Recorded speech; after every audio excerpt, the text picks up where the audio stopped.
Welcome to School of the Lost Tribes Radio, where the Word speaks not to the world, but to the lost sheep of the house of Israel.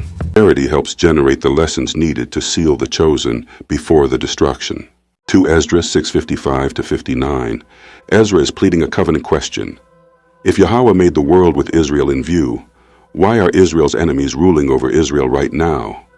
This is the voice of the scattered seed, wrestling with inheritance delayed, promises sure, and dominion temporarily in other hands, until Yahweh's set time to restore Israel's kingdom. 2 Ezra 6:55. All this I have spoken before thee, O Lord, because thou hast said that it was for us that thou didst create this world. This is covenant language. Ezra is speaking as a son of Jacob, reminding Yahweh of what he said about Israel's appointed place in his order. The for us is not universal mankind doctrine. It is Israel's election.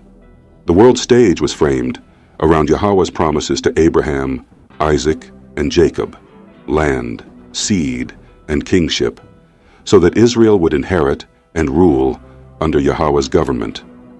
The scattered Israelites today are hearing the same reminder. Our story is not random. It's covenant history moving toward restoration and the kingdom. 2 Ezra 6:56. As for the other nations which have descended from Adam, thou hast said that they are nothing, and that they are like spittle, and thou hast compared their abundance to a drop from a bucket. This verse draws a hard line between Israel's covenant standing and the nations outside that covenant. Ezra is not denying they exist. He is declaring they have no covenant claim to Israel's inheritance. Their abundance does not rank Yahweh's oath to the fathers. This is why Israelite doctrine stays anchored. Promises, salvation, redemption, and kingdom are not floating universal offers. They are legal covenant realities tied to Yahweh's chosen people, whom he later redeems and buys back as his possession. 2 Ezra 6:57. And now, O Lord, behold, these nations which are reputed as nothing domineer over us and devour us. Here is the exile reality, covenant people under Gentile dominion. Ezra is describing the cursed side of the covenant, Israel scattered, pressed, consumed, yet still Israel, still owned, still promised. The question is not did Yahweh forget, but why is the inheritance delayed while strangers rule? This fits the pattern of Israel's punishments. Dominion is permitted for a season, but it is never the cancellation of Israel's title deed. The scattered today recognize this same condition. Israel living under other powers, often not knowing who we are, yet feeling the pressure of being devoured. 2 Ezra 6:58. But we thy people, whom thou hast called thy firstborn, only begotten, zealous for thee, and most dear, have been given into their hands. Ezra stacks covenant identifiers. Thy people, firstborn, only begotten, most dear. That's family language, ownership language, inheritance language. Israel is Yahweh's firstborn nation, priority in covenant, and being given into their hands shows discipline, not rejection. This also points forward to how Yahweh Shai gathers and reunites the two houses into one restored body, Judah and the scattered tribes, because the covenant family is meant to come back under one king and one kingdom administration. 2 Ezra 6:59. If the world has indeed been created for us, why do we not possess our world as an inheritance? How long will this be so? This is the heart cry of the dispersed. Where is our inheritance? Where is the kingdom? Ezra is not asking for a mystical, invisible comfort. He's asking about possession, rule, and timing. The answer, through all the prophets, is that Israel's inheritance is real, but it is appointed. First comes correction, regathering, and cleansing. Then comes open rule in the kingdom. That's why the New Testament emphasis, rightly understood, is not escape theology, but the restoration of Israel's kingdom under Yahweh Shai, exactly what the apostles kept asking about even after the resurrection.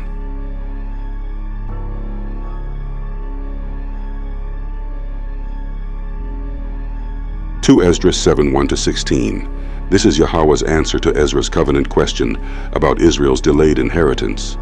The angel explains that Israel's portion is sure, but the path to it is narrow, dangerous, and disciplined, because sin brought judgment into the present world.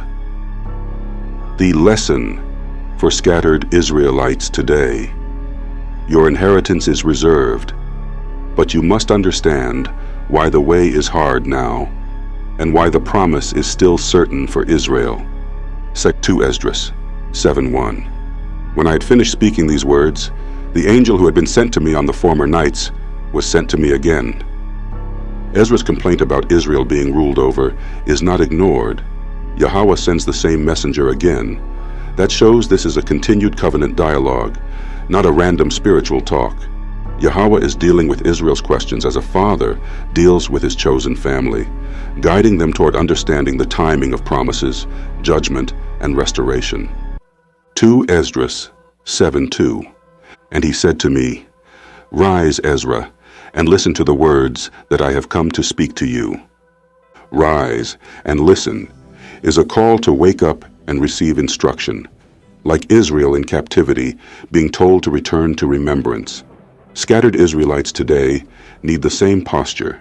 Stop measuring the covenant by present oppression and listen for Yahweh's explanation of how the inheritance comes. 2 Ezra 7:3. I said, "Speak, my Lord." And he said to me, "There is a sea set in a wide expanse so that it is broad and vast." The sea is the picture of a great destination, something expansive, full, and weighty.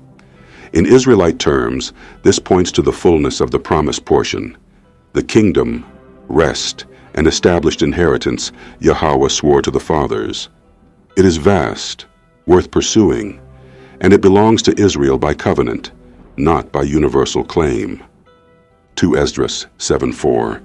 But it has an entrance set in a narrow place, so that it is like a river. The destination is broad, but the entrance is narrow. That's the covenant pattern. The promise is large, but the way into it is ordered, disciplined, and restricted. Not anything goes religion.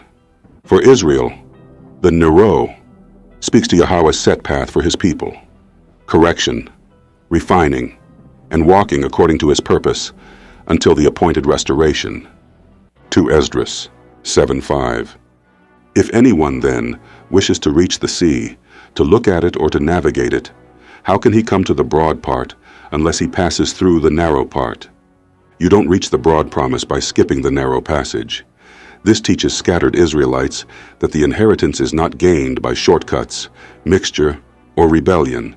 Yahweh's kingdom portion for Israel comes through the appointed process: tribulation, repentance, regathering, and covenant alignment, until Yahweh Shai brings Israel into the promised rule. 2 Ezra 7:6. Another example: there is a city built and set on a plain, and it is full of all good things.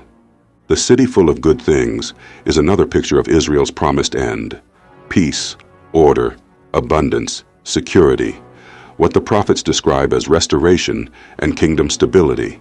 This is inheritance language. Yahweh does not dangle this in front of Israel as fantasy. He shows it as prepared and real. 2 Ezra 7:7. But the entrance to it is narrow and set in a precipitous place, so that there is fire on the right hand and deep water on the left. The way is not only narrow, it's dangerous. Fire and deep water, picture pressures, trials, and judgments surrounding the path. For Israel, this fits captivity and scattering. Yahweh allows hard conditions to discipline his people, burn off idolatry, and expose false reliance, so the heir doesn't enter the kingdom spoiled, rebellious, or mixed. 2 Ezra 7:8. And there is only one path lying between them, that is, between the fire and the water, so that only one man can walk upon that path.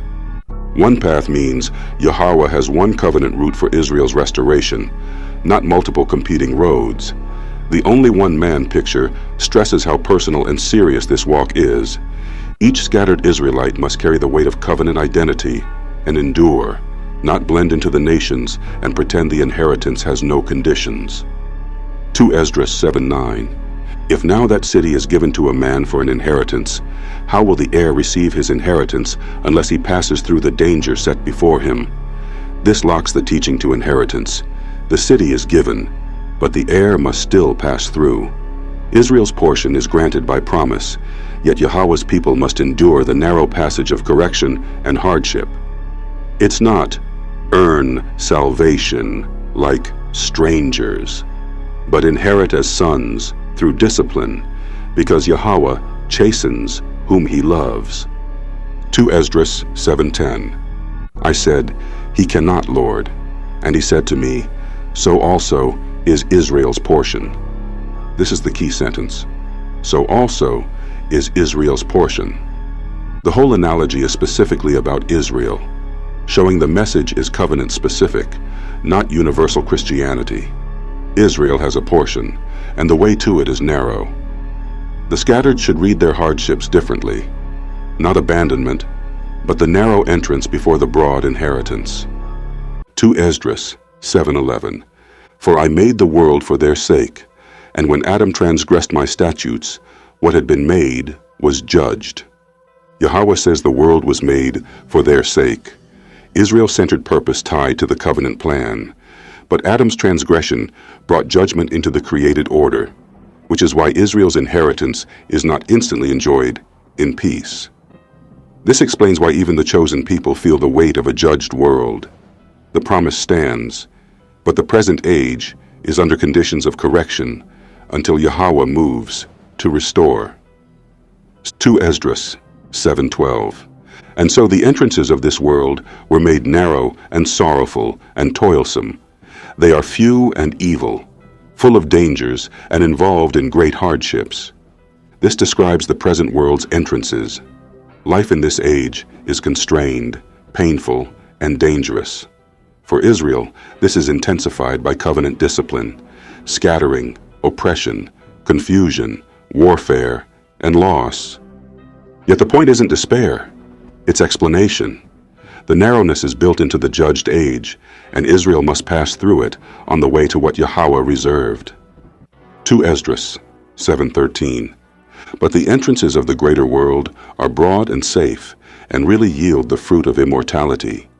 The greater world is the promised outcome beyond this troubled age, broad, safe, fruitful. This is Israel's hope, not escaping as strangers, but entering the promised rest as heirs under Yahweh Shai's rule, with life and permanence, immortality, as the fruit Yahweh grants to his covenant people. 2 Ezra 7:14. Therefore, unless the living pass through the difficult and vain experiences, they can never receive those things that have been reserved for them. Reserved for them, again, marks covenant ownership. Israel has prepared things stored up by Yahweh, but there is a required passing through. Difficulty exposes vanity, breaks idolatry, and forces Israel to look past the present system. Scattered Israelites should hear this as discipline with purpose. The hardships are not meaningless. They are part of the narrow passage into the reserved inheritance. 2 Ezra 7:15. But now why are you disturbed, seeing that you are to perish? And why are you moved, seeing that you are mortal? The angel checks Ezra's emotional focus. Why be shaken by the present when mortality is already the human condition in this age? For Israel, the correction is sharper. Don't treat today's oppression as if it cancels tomorrow's promise. The covenant is bigger than your lifespan. Yahweh's oath to Israel outlasts the present world's instability. 2 Ezra 7:16. And why have you not considered in your mind what is to come rather than what is now present? This is the closing lesson. Think in covenant time. Israel must train the mind to prioritize what is to come, the kingdom, regathering, restored inheritance, over what is now present, which is narrow, judged, and temporary. Scattered Israelites today are being taught to interpret life through the promises. The hardship is the narrow gate, but Yahweh has already established the broad end. Israel's portion.